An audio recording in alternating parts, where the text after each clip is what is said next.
പിതാവിനും പുത്രനും പരിശുദ്ധാത്മാവിനും സ്തുതി, ആദിയിലെ പോലെ ഇപ്പോഴും എപ്പോഴും എന്നേക്കും ആമേൻ. ത്രിയേക ദൈവമേ, അങ്ങേ വാഴ്ത്തുന്നു, സ്തുതിക്കുന്നു, ആരാധിക്കുന്നു. കർത്താവായ യേശുനാഥ, ഞങ്ങൾക്ക് ഇന്നൊരു പകൽക്കാലം തന്ന അനുഗ്രഹിച്ച കൃപയ്ക്കായി നന്ദി പറയുന്നു. ഞങ്ങൾക്ക് ആവശ്യമായതെല്ലാം തന്ന അനുഗ്രഹിച്ച കൃപയെ ഓർത്ത് സ്തുതിക്കുന്നു.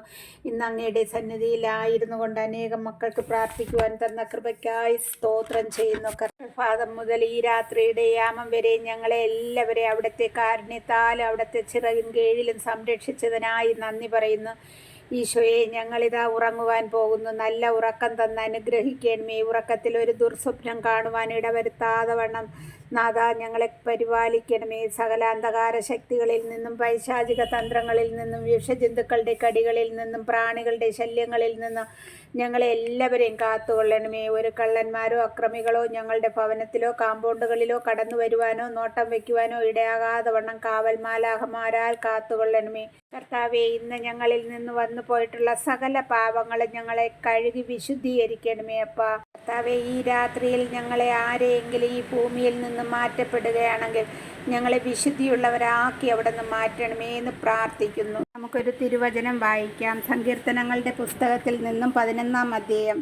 ഞാൻ കർത്താവിൽ അഭയം തേടുന്നു. പക്ഷിയെപ്പോലെ പർവ്വതങ്ങളിൽ പോയി ഒളിക്കുക എന്ന് നിങ്ങൾക്ക് എന്നോട് എങ്ങനെ പറയാൻ കഴിയും?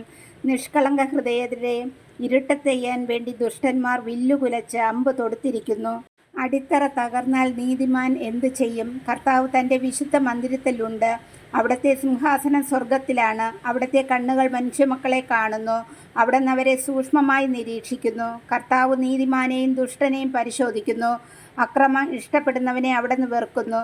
ദുഷ്ടരുടെ മേൽ അവിടുന്ന് തീക്കനലും ഗന്ധകവും വർഷിക്കും. അവരുടെ പാനപാത്രം നിറയെ ഉഷ്ണക്കാറ്റായിരിക്കും. കർത്താവ് നീതിമാനാണ്. അവിടുന്ന് നീതിയുക്തമായ പ്രവർത്തികൾ ഇഷ്ടപ്പെടുന്നു.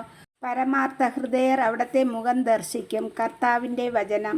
നാം ഇപ്പോൾ കേട്ട വചനം 5 മിനിറ്റ് നേരം കിടക്കയിൽ ഇരുന്നു കൊണ്ട് ധ്യാനിക്കാം. ഈശോയോട് പ്രാർത്ഥിക്കണം. ഈശോയെ, ഇതിൻ്റെ അർത്ഥങ്ങളെ ഞങ്ങൾക്ക് മനസ്സിലാക്കി തരണമേ. ഞങ്ങൾ ഈ വചനത്തിൽ വേരൂന്നി ജീവിക്കുന്ന മക്കളാക്കി മാറ്റണമേ. എന്നിട്ട് കിടക്കയുടെ 4 ചുറ്റും കുരിശടയാളം വരയ്ക്കണം. നെറ്റിത്തടത്തിലും 3 തവണ കുരിശടയാളം വരയ്ക്കണം. ഓരോ തവണയും കുരിശടയാളം നെറ്റിത്തടത്തിൽ വരയ്ക്കുമ്പോഴും യൂതന്മാരുടെ രാജാവായ നസ്രയേൽക്കാരനായ ഈശോയെ, പെട്ടെന്നുള്ള മരണത്തിൽ നിന്ന് ഞങ്ങളെ കാത്തുകൊള്ളണമേ.